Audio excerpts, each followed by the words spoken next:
Hey everyone, welcome back to Poker Fluency. In today's session, we're going to start off by looking at a specific hand that one of my students played. We're going to dig into the decision points and talk about what worked, what could have been done differently. And from there, we're going to zoom out a little bit and connect it to the bigger picture by discussing some principles for deep stack pre-flop play. So how ranges are going to shift around, what mistakes are most common, and the key things to keep in mind when we've got plenty of chips to work with and we're fairly deep stacked.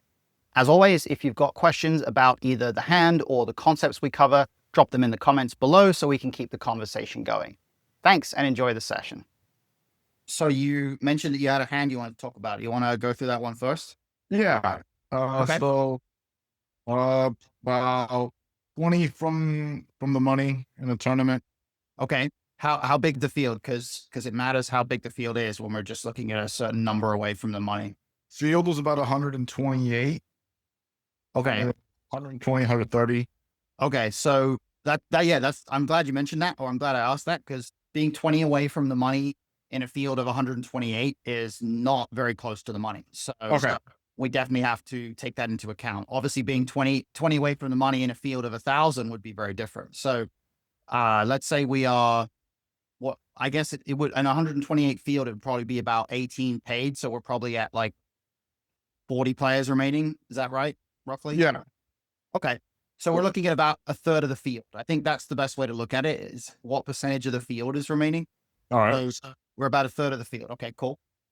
I'm at the table. I'm second in chips. I got about 60 big blinds, maybe 70, Mm-hmm. right in that range.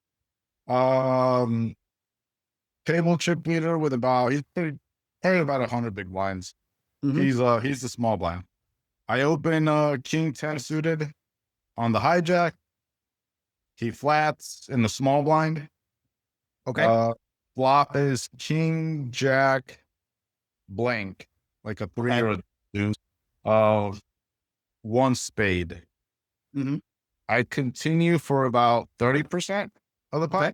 Seems reasonable. Yeah.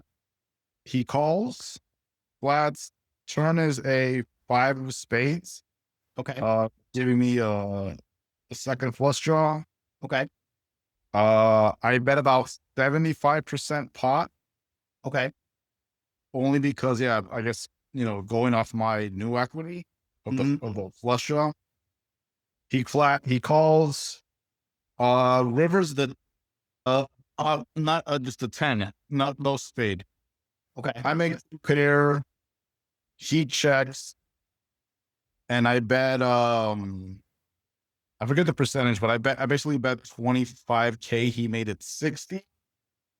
I call, he shows up with ace queen of spades. Sure. Okay. Did I misplay, or did he play correctly, or was that the nature of the I piece? I think there's, if we're talking about everybody playing optimally, I think the only mistake that really gets made there is that he actually should shove the river and not just raise really small. If we're talking about if we're talking about like against the tendencies of the average player here, I think your hand is probably a fold to the river raise, because I don't think you ever get raised by worse there. I think that the there's a couple of other things that I would say as well. Talk me through the choice of turn size, because you mentioned the turn was a 5, right? Or like a card that doesn't really change the board. It just brings the backdoor flush draw. Yes. Okay. So talk me through how you arrived at that turn size. Um, I didn't really put him on a suited duel. I didn't put him on a suited ace because he called the flop, Okay.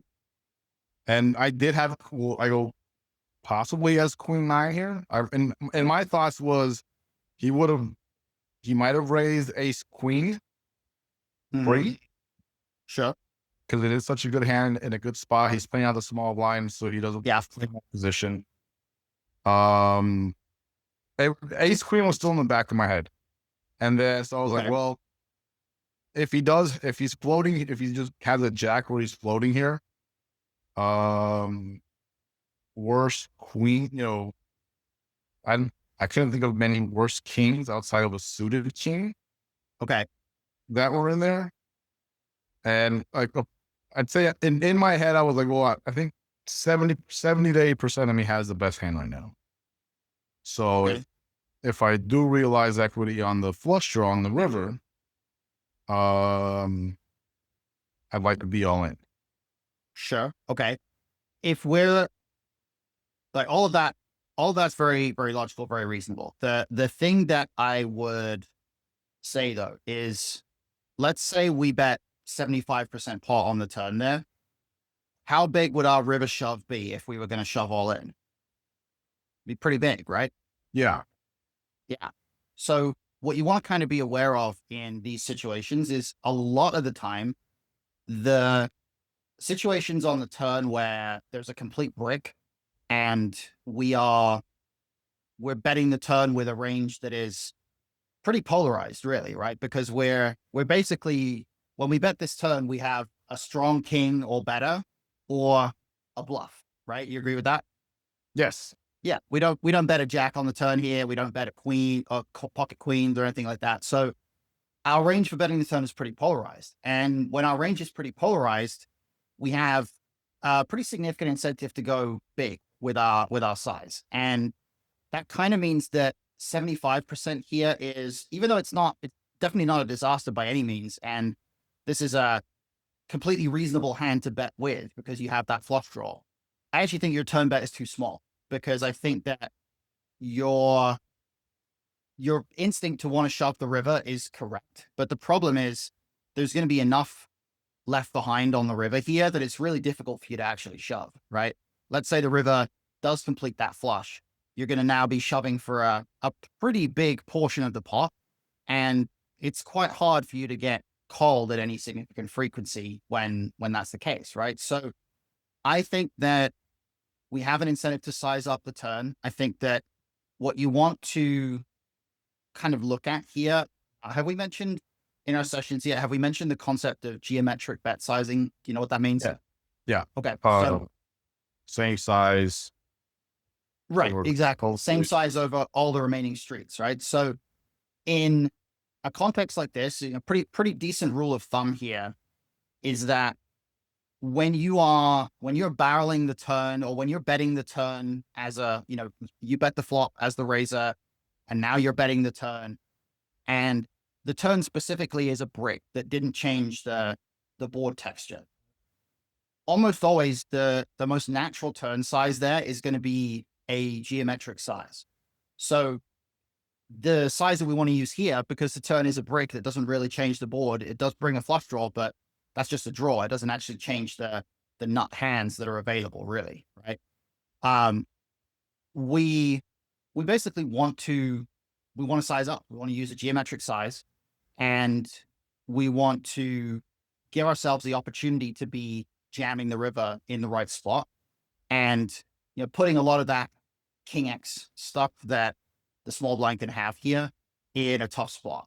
And the funny thing is that in practice, what happened is you lost a big pot against ace queen, but in fact you're supposed to get stacked here, not only because he's supposed to shove the river, but the way that this is actually supposed to go is you bet a geometric size on the turn. He calls because ace queen of spades with gut shot plus nut flush draw, he can't fold that hand. And then when the river comes a 10 specifically, he checks, you jam, and he snaps with the nuts. That's what's supposed to happen here, right? But in fact, in this case, the fact that you sized down a little bit on the turn, it kind of saved you some chips in some sense. But at the same time, when we bet the river and then we get raised here, we really have to recognize that our two pair is not as good of a hand as it previously was. So there's a few things going into this hand, I think, but the first thing that I would kind of hone in on there is all of your logic about the turn is correct in terms of recognizing this is a good hand, recognizing this is a hand that wants to value bet and so on. But it's a turn card that when we bet here, we want to go big. We want to overbet. We want to use a geo size. And when we do that, we get called, we river two pair, jamming is going to be fine. In this particular case, I think that how much we actually should bet on the river depends a little bit on what the exact stacks are. I mean, we don't, you didn't mention the specifics of how much exactly is in the pot and so on. So Yeah. I think by default here, once we bet 75% on the turn, I think I'm inclined to probably bet about 75% again on the river. Something like that is going to be a bit more reasonable here, I think. But the uh the general idea, I think, there is you actually are supposed to get stuck. All right. And then the on the river itself, when you do bet and then you raise to 60K, talk me through how, like, what analysis would you be making of villain's range there? Like what types of hands do you think are contained within that raising range? Well, I had the ace queen there. It was in the back of my head.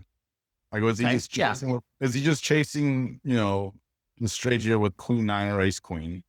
I mean, Uh, it's low frequency, but it's there. Queen nine suited, ace queen suited, those can be in there. I had king queen. I go, is my king just dead here with king queen? If he has king queen, king jack, I would have expected a raise, Okay. flop Yeah. or So you something. meant, sorry, just let's clarify about king queen. You said, is my king dead here and he has king queen? You beat king queen here, right? Like on this board text, Oh, because what's the, I have king 10. right? But I had didn't you river two pair? I river two pair. Oh, I thought you said on the turn what my thought was.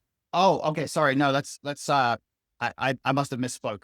On the river itself, Well, okay, on yeah, the I river, know. when you face the raise, right? On the river, when you face the raise, like, what are you Yeah, thinking? and that was the same thing. I go, did he have king queen here the whole way?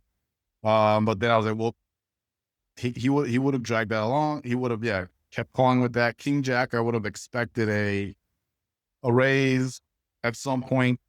And Hmm. same for ace queen. Once the spade hits, I would expect a raise on the turn. Okay. Uh, Pocket jack, I expect a raise, especially once the flush draws on board or on Hmm. on the flop, because it is I can certainly have ace queen there, c betting. Yeah, for sure. Um, and when the 10 hits, I'm like, did he just have jack 10? I want to get value from jack 10. I want to get value from king queen because I just made two pair.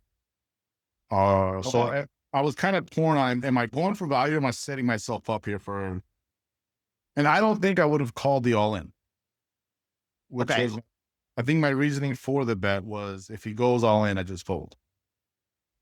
Okay. So I think Right. there's a couple of there's a couple of things that we want to kind of pick apart here related to specifically a situation where we have a bluff catcher, right? Well, we have a hand that we get raised and we don't think we really beat any value hands, or I guess really this applies to any spot where we're facing some kind of aggression on the river. So that's going to be when we're facing a bet, when we're facing a raise, whatever it is. When we're facing river aggression here, the first thing we want to establish before we kind of run down the all of the details of the exact frequencies that we expect them to have certain hands, we want to start with what is the actual value threshold, which basically means what is the worst hand that if they got to this point with that hand, they could theoretically raise for value, or we think that they would theoretically raise for value, right? So we're not actually considering how often they're going to have that hand yet. We're just thinking about if they got to this point with that hand, would they raise it for value? So clearly, if they had ace queen here, they would raise it for value because it's the nuts. If they had queen nine, I think it's very safe to say they would raise queen nine for value here, right? Below that, we start to get into stuff like set of kings, which they probably can't have, so it's not really super relevant. Pocket jacks, you mentioned. I mean, maybe they could have that at some frequency here. They probably can't have tens, but maybe they could have if they slow played a set on the earlier streets for whatever reason. So let's think about sets here. If we were to, if they were to somehow get to this river with a set, do we expect that they would raise? Mm, Probably. Well, it'd be a dangerous raise, but I guess. It's kind of close, right? Like Yeah.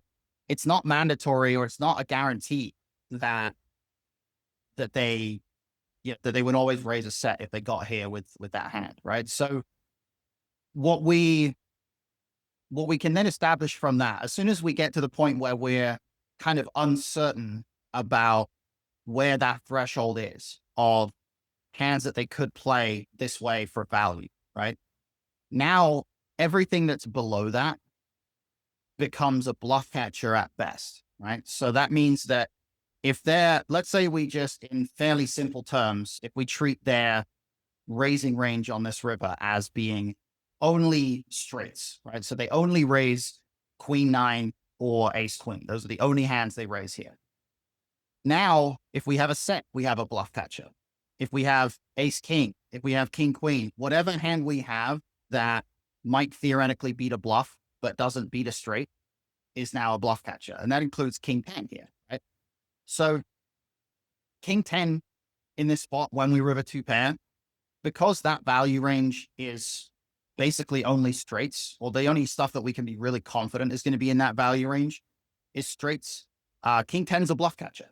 King 10 is a hand that it's not to say that it's an automatic fold by any means, but it is a hand that does not beat any value, right? If villain had, let's say, Jack 10, we would not expect a raise on this river. If villain had King 10 themselves, we wouldn't expect a raise on this river, certainly to this kind of suspicious looking, almost a min raise kind of a size.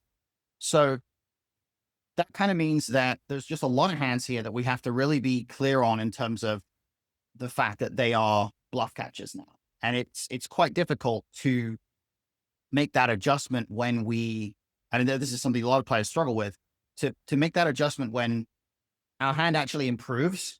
But in fact, when we now face this action, the fact that we improved is not really super relevant, because against this river raise, our hand is kind of the same strength as it would be if we had ace king or something, right?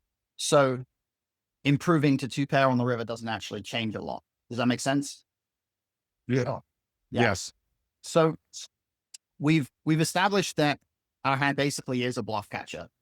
And now we need to evaluate the actual range that we're up against and the potential bluffs that might exist within it, bluffing frequencies that might exist within it, and so on. So let's talk through that. If we assume that villain can have queen nine and ace queen for value, right? And there's not a lot of combos of those, right? It's true that ace queen of spades, queen nine of spades, those are the only combos that we can assume to be very likely here. The question becomes, what bluffs do we expect our opponent to have? Because if they have zero bluffs, then it doesn't matter how good our hand is. If we don't beat any value, we don't call. So Yes. we Or need to be able or to, bang, right? well, betting Just- is the thing about betting in the first place is that the range that they have when they get to the river and then check, that's a separate range from the range that they have when they check raise the river, right? So we value bet this river because when they get to the river and they check, there's no reason for us to suddenly think that our hand is now significantly weaker. Our hand isn't a bluff catcher just because we got to this river spot against this range. Our hand becomes a bluff catcher once they raise, because the raise is the decision that they now have a sub range that was a part of the initial range that they arrived at the river with. Does that make sense? Yeah. Yeah. So we can certainly bet the river, but once we get raised, our hand is now a bluff catcher. And so at the very least, we have to be able to attribute some hands, some region of hand, some category of hand, not just that it's possible that they could bluff with, but we are confident would make sense for them to bluff with, and that they would actually do it at a reasonably high frequency. Because a lot of the time, the spots where we're going to end up kind of convincing ourselves into a decision that actually ends up being a mistake are situations where it's true that our opponent can theoretically have a bluff, for example. Like, it's not impossible that they can arrive there with some hands that can bluff, or that there are a couple of combinations of hands that we think there's some chance they might bluff with them. But the question is, do they actually have enough bluffs that we can bluff catch?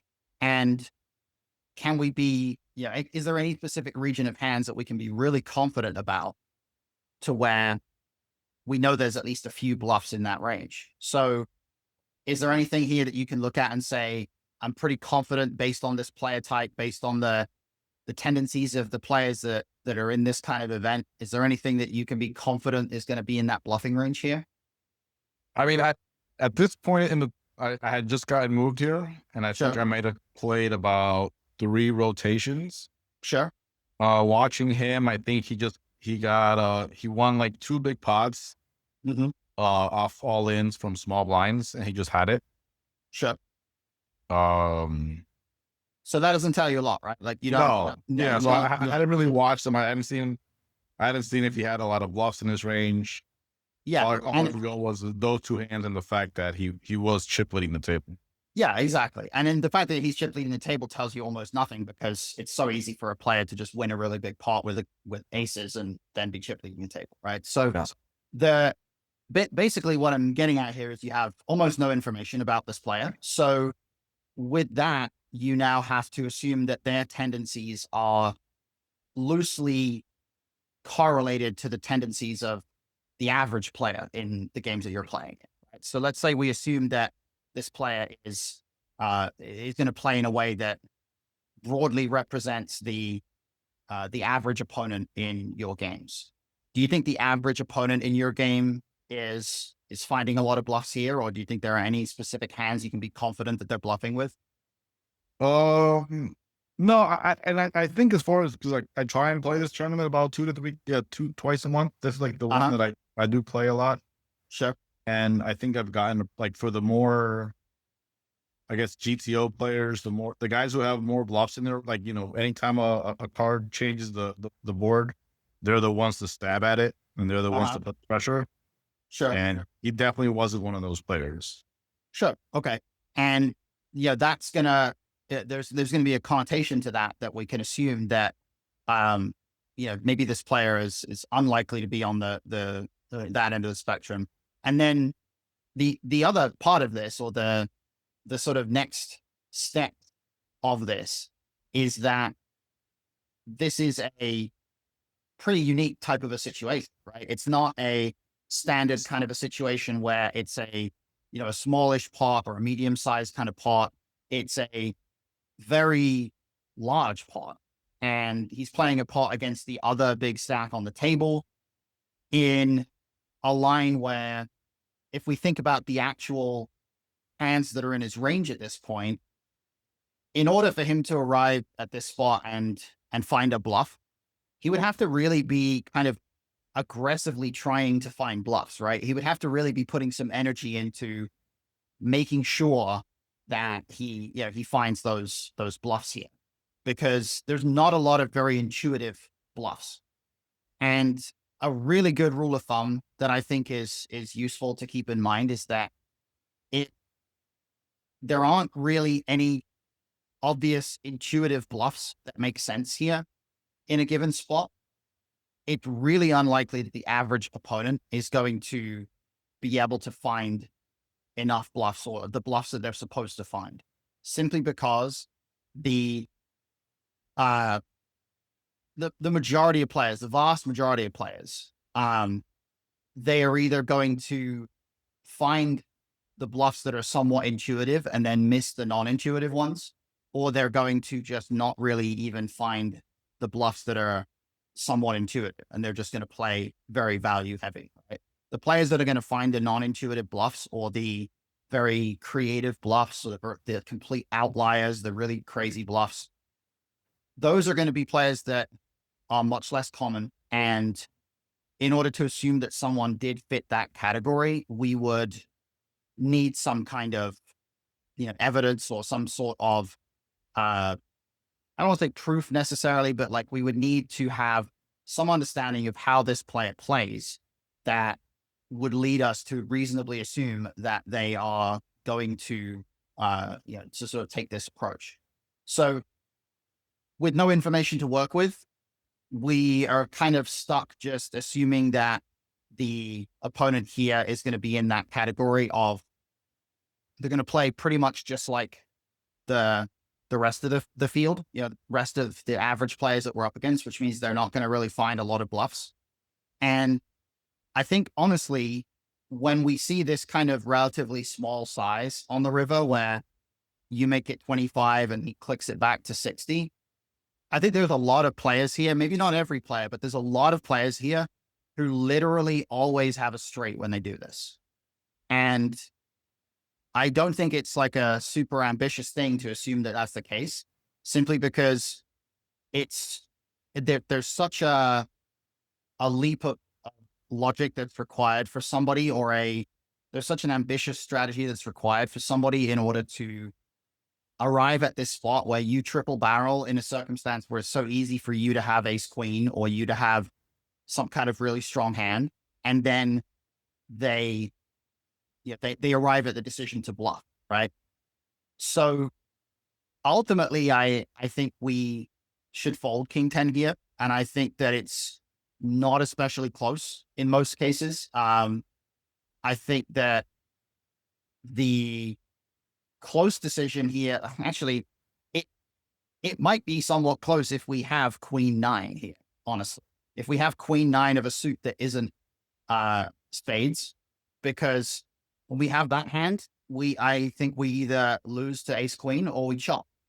And I still don't think we're in a great spot based on that. Because I think maybe we really do face no bluffs, and maybe we really do face almost no value raises from anything that isn't a straight here. So it's a tricky spot, but I think that for the most part, when you get raised on the river by a player you've not seen much of, you should probably assume that very unlikely to come from a bluff. And I would probably fold here with I would definitely fold here with the king 10. Does that make sense? Yeah. Yeah. And I think, go ahead. When you say the flop bet should have been bigger. Turn bet. Flop bet's fine. Okay. Turn bet. Yeah. Yeah. Flop bet's totally fine. I think that this is, in this kind of formation, hijack small blind, the small blind's going to have a lot of low pocket pairs. So these double Broadway flops are going to be generally really good for you as the pre-flop raiser.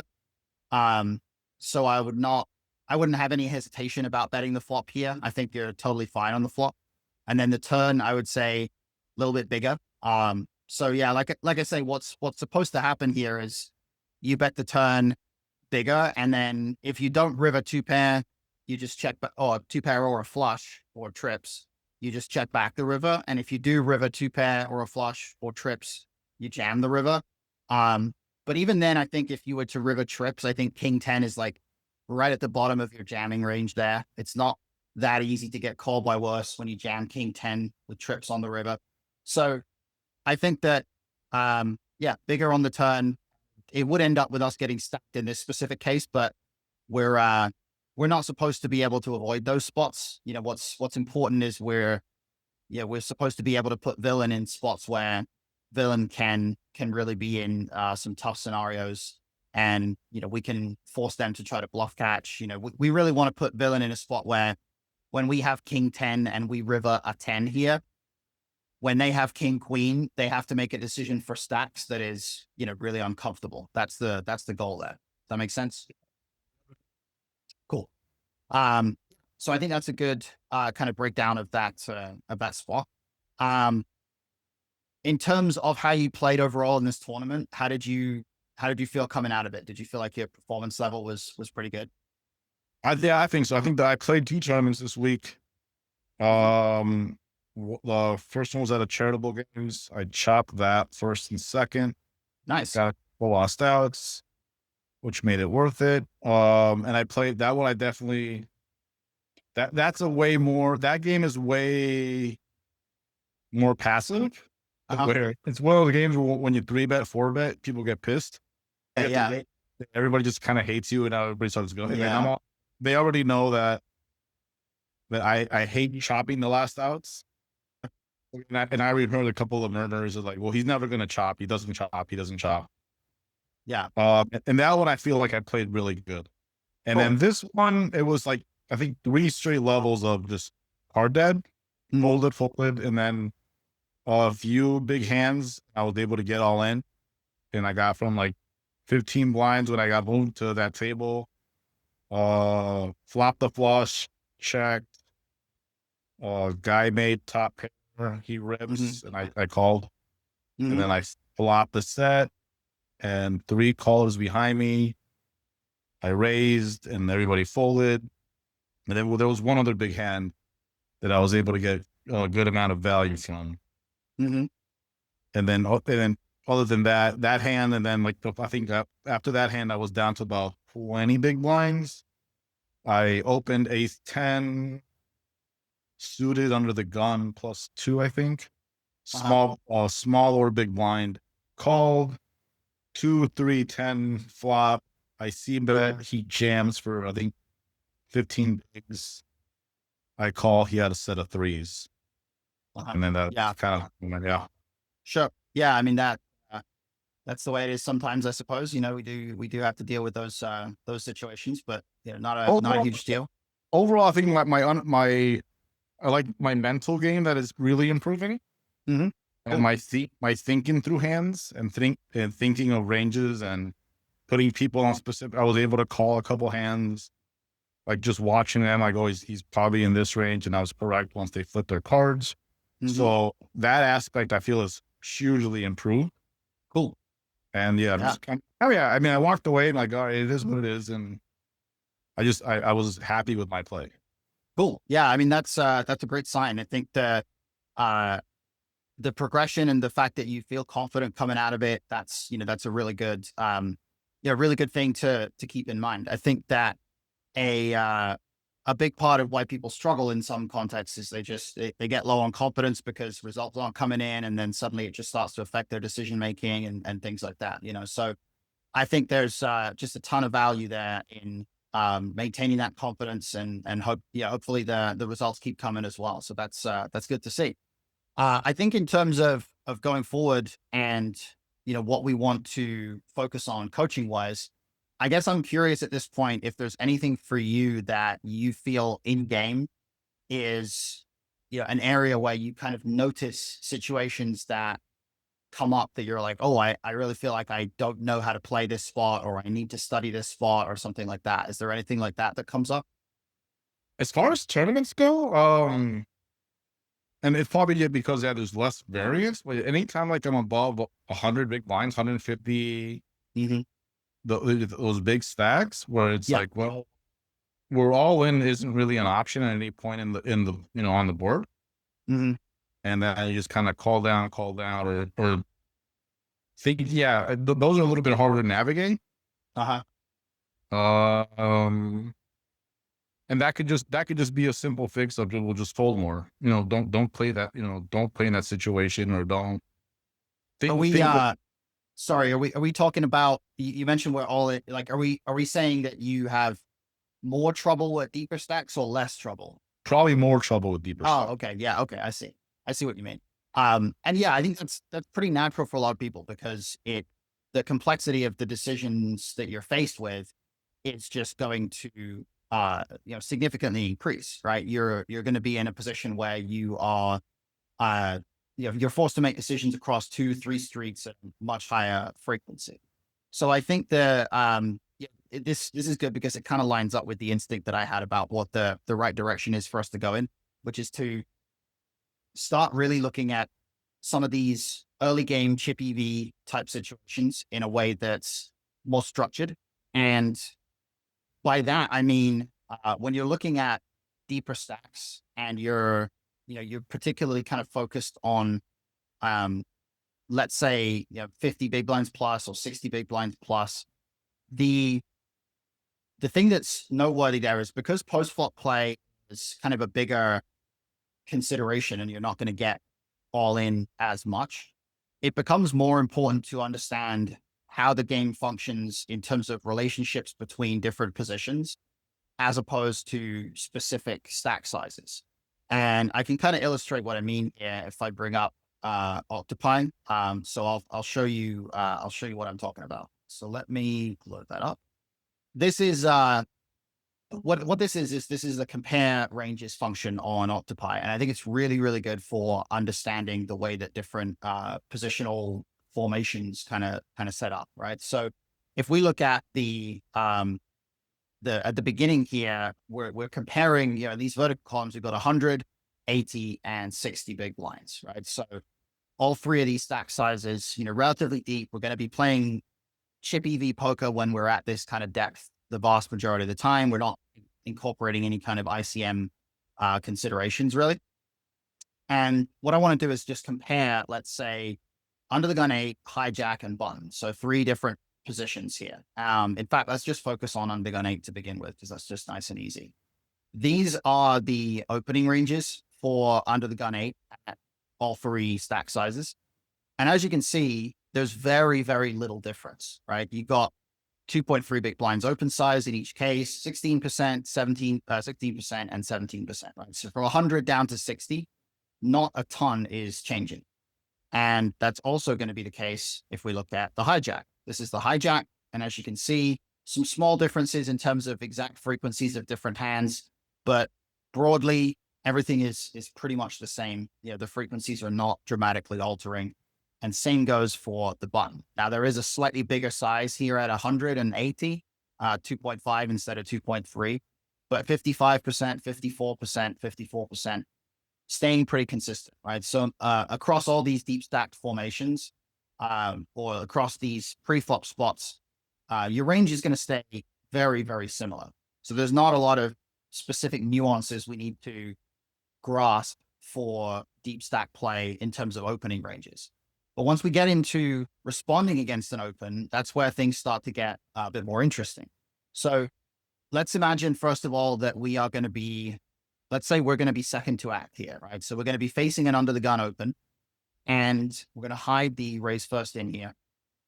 And these are our responses at 100 big blinds, 80, and 60. And in fact, if you look at the results here and the breakdown of the ranges, these look very similar as well. We've got 2.3 call, we've got 6%, 5, and then 5. We've got 5, 6, and 6% free bet. So not massive changes occurring here from 100 down to 60 either. But if I look at, let's say, so our opponent is going to be in one of the earlier positions. We're going to be on the button, right? So we're just going to look at being on the button as an example here of how our strategy changes against different positions. And we're going to look at when villain is under the gun, in the low jack, or in the cutoff here. And we're going to switch it back so that the stacks are in the columns. So this is button versus under the gun to begin with. You've got 18% call, 6% rebet at 100 big blinds. Then you've got button versus low jack. You've got 18% call, 8% rebet. And button versus cutoff, you've got 19% call and 11% free bet, right?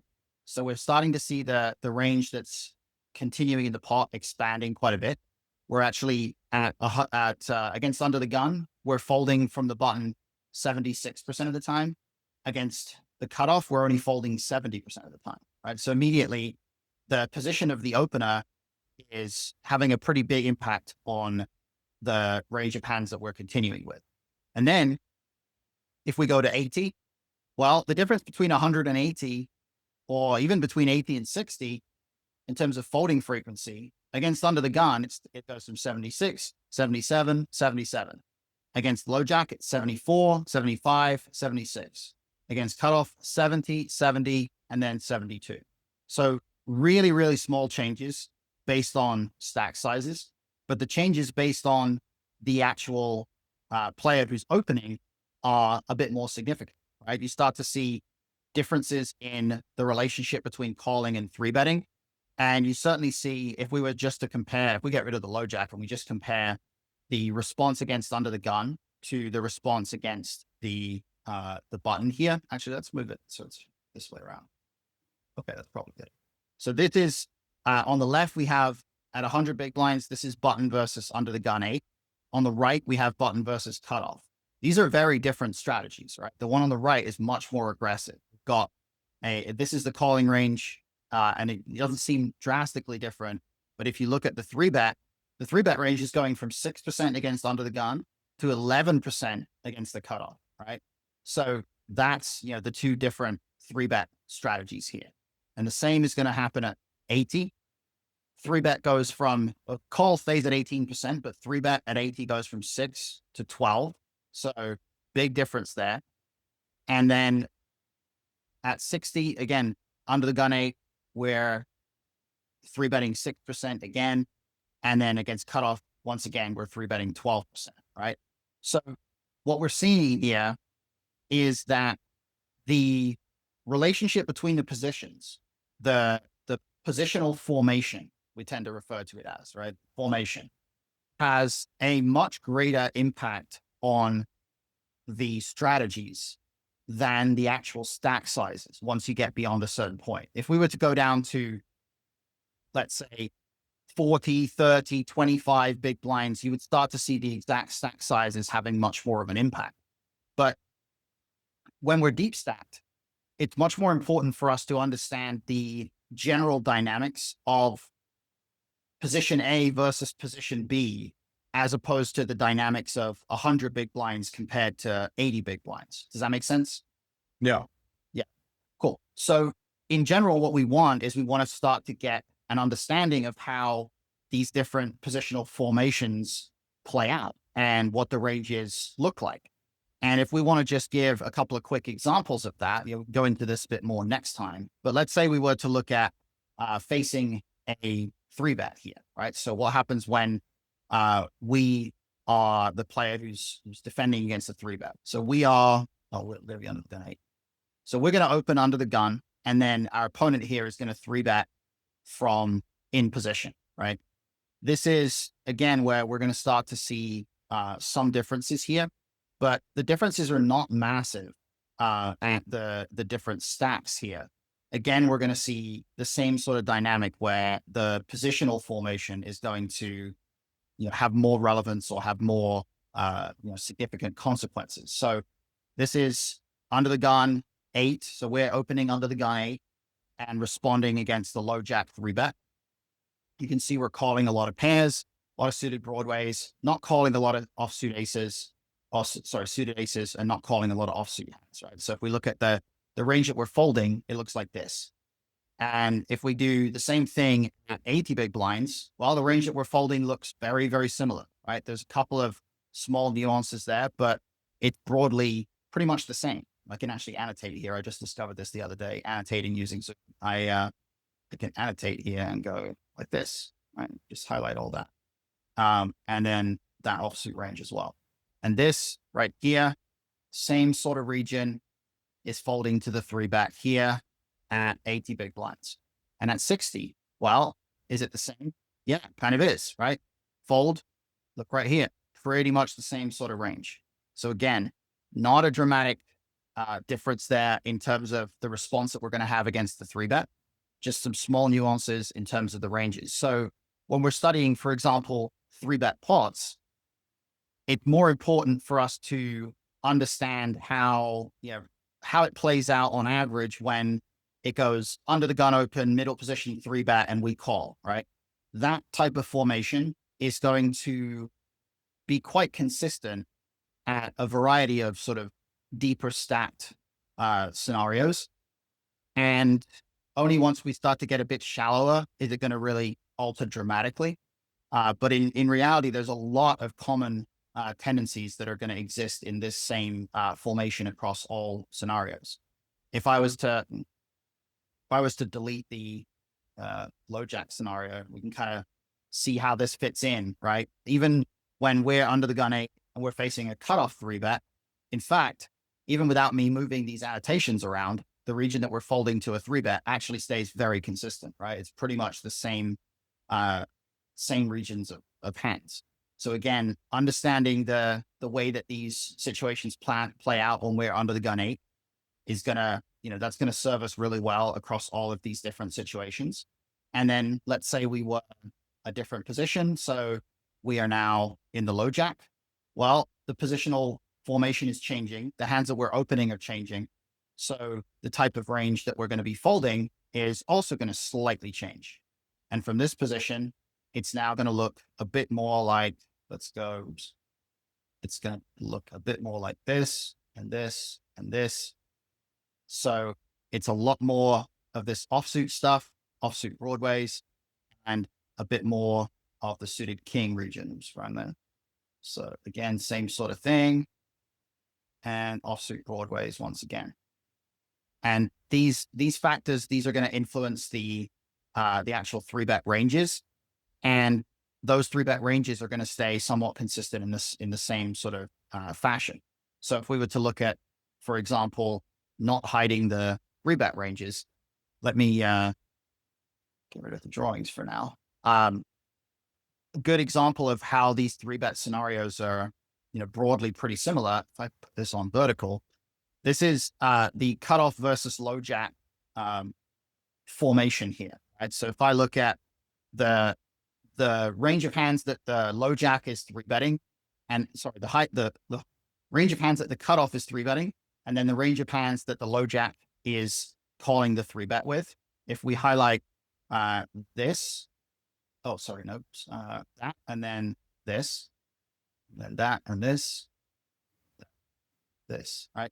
So these are the 3 scenarios, the calling ranges of the low jack versus the 3-betting range of the cutoff here. Again, it's the same type of range of hands. This structure here, that's going to stay very consistent. Right here, we've got, again, same range, looks the same.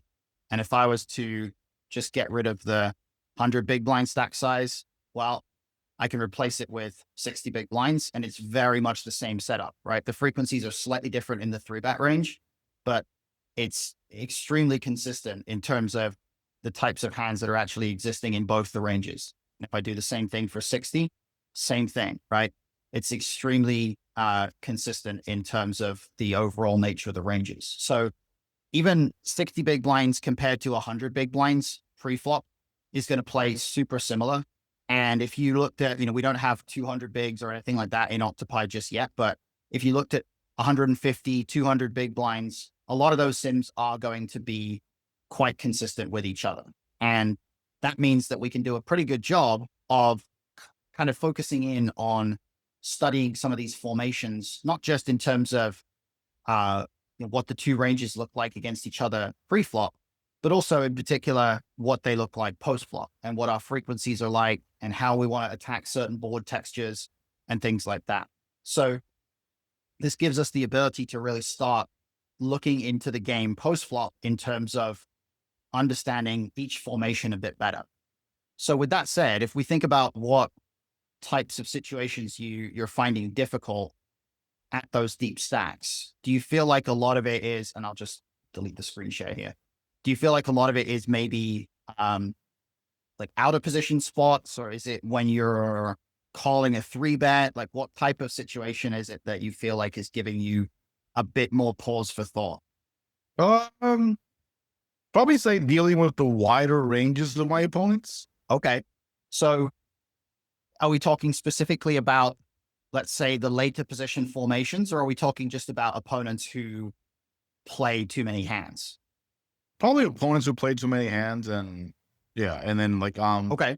I'm thinking certain things. I was way off on that. Yeah, and I think that can certainly be a a kind of a tricky part of the equation. But I think the other kind of nice thing about being up against these opponents who have weak ranges is that what it really comes back around to in most cases is that a weak range is not a range that is sort of intimidating for us in the sense of having a strong density of good hands, right? It's not possible for a wide range to also be strong, because in order to be wide, it has to contain a lot of hands. And if it contains a lot of hands, it can't only contain the strongest hands. Yeah. So naturally speaking, the scenarios where we end up against opponents who are playing too many hands or have ranges that are too wide, the hardest part of those is going to be to uh, arrive at strategies and decisions that are not going to, well, I guess let me reframe. The way most people describe it is they have trouble with players that have wide ranges because they can't, quote unquote, put them on a hand, right? Like you Yeah.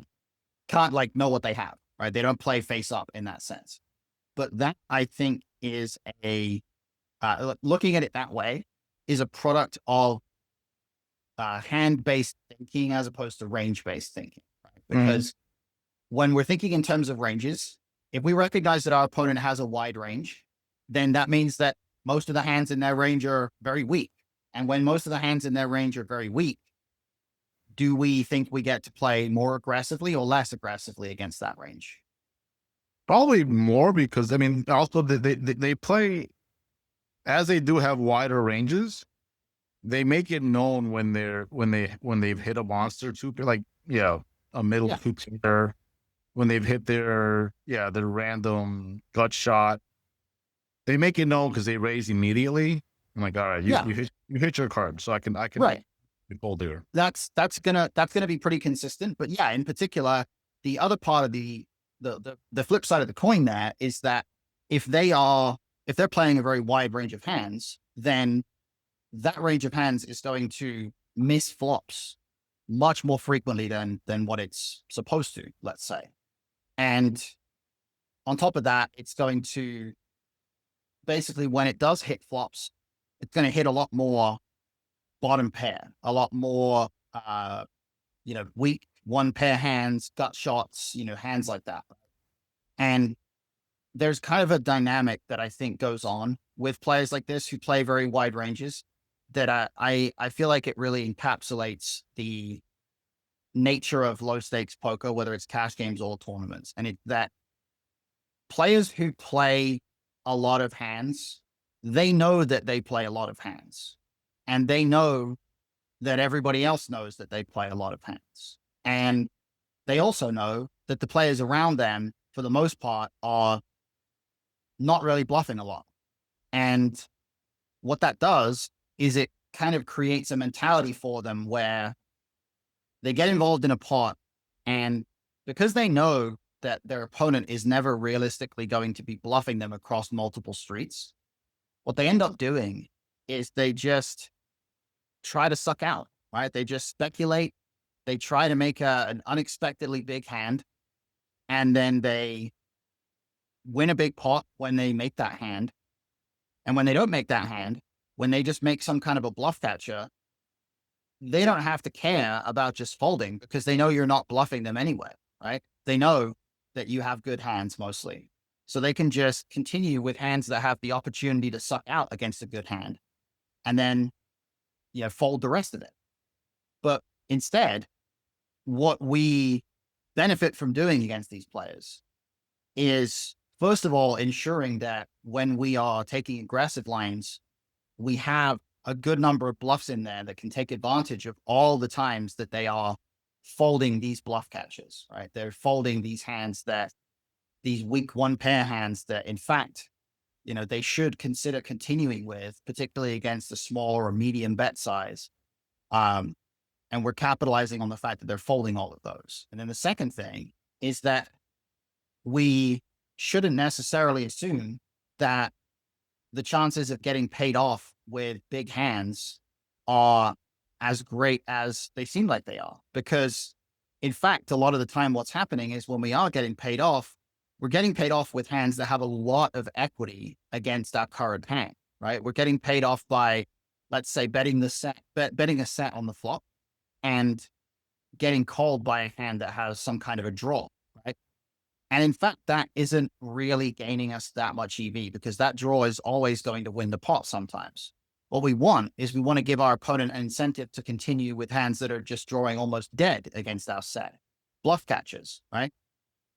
But if they're not doing that, then the way to take advantage of that is actually ensuring that we do bluff at a pretty reasonable frequency. So we have to, at the same time, avoid just trying to play the biggest pots that we possibly can with our value, unless we're confident that, we actually have value that is, getting called by worse at a high frequency instead of just getting called by draws.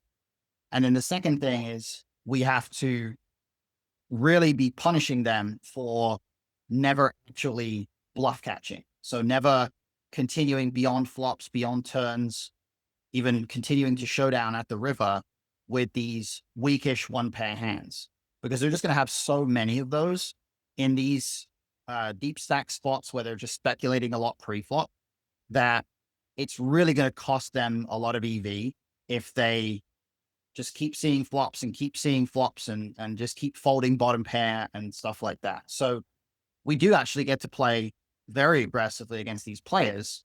It's just that the ranges that we're going to do it with are going to start to alter, because we have to sort of shift to fit the parameters of what they're trying to do. They're trying to just suck out on our good hands. And if we navigate in a way where we don't allow them the opportunity to do that, then that benefits us a lot, right? So we will talk more, we'll go into more detail about, kind of these multi-street aggression lines and how to adapt to take advantage of these players going further. But to begin with, what we'll just do is we'll put some energy into some of these wide range lines. And we'll focus a little bit on, what we're doing in situations such as button versus big blind, or, spots where we're dealing with both players having wide ranges. And we'll kind of illustrate a little bit how our opponents are supposed to be handling those spots, and then compare it to how we think they actually are handling them. And I think you'll probably see that these players that are playing super wide ranges, it's true that it can be very tricky to navigate against them. But the basic reality of the game is that if you have a super wide range, you aren't going to flop very much equity very often, which means that you're going to be much more vulnerable against aggression. And then conversely, when you get to the flop with a fairly tight range, you're going to be a lot less vulnerable to aggression. And we also have to keep that in mind for those players who perhaps do have slightly tighter ranges as well. Does that make sense? It does. I mean, so that kind of that charitable game that I mentioned, like I said, Yeah. not Mhm. very just come out. They just want to play. Usually older folks. My adjustment there is normally to obviously tighten my range, and then Uh-huh. when I have a spot, I raise it to where it's like if everybody's four or five limpers just trying to see a flop, it'll be 12, 15 bigs. And I always get one or two callers off those. But Yeah. I'm able to just thin the herd. Mhm. So where I've noticed that if that was my other question, is like, am I losing value off my bigger hands by taking that adjustment and not raising my normal? The way I would put it is, what you want is you want your opponents to put as much money into the pot as possible while still having all of those trashy hands in their range.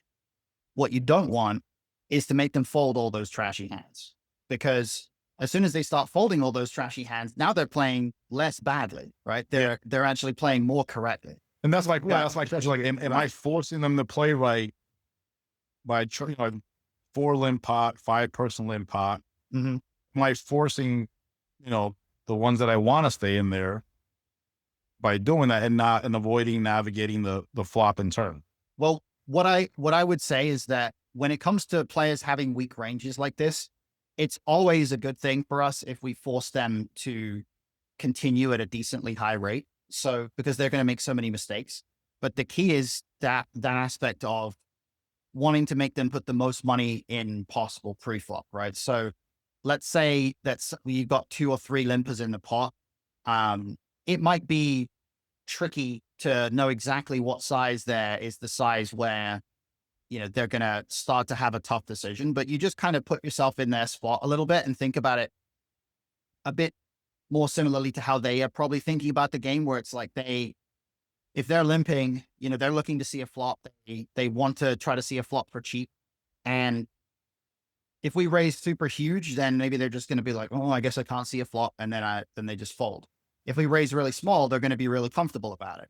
So we just want to pick a size that we think is uncomfortable for them and leans into, they're probably still going to call. They're just going to be unhappy about it, because that's going to be the sweet spot of the size where we can really, we can still have them continue to the next street with that wide range. It's just they're doing it passively and they're putting in a lot of money beforehand. So we don't want to go too big.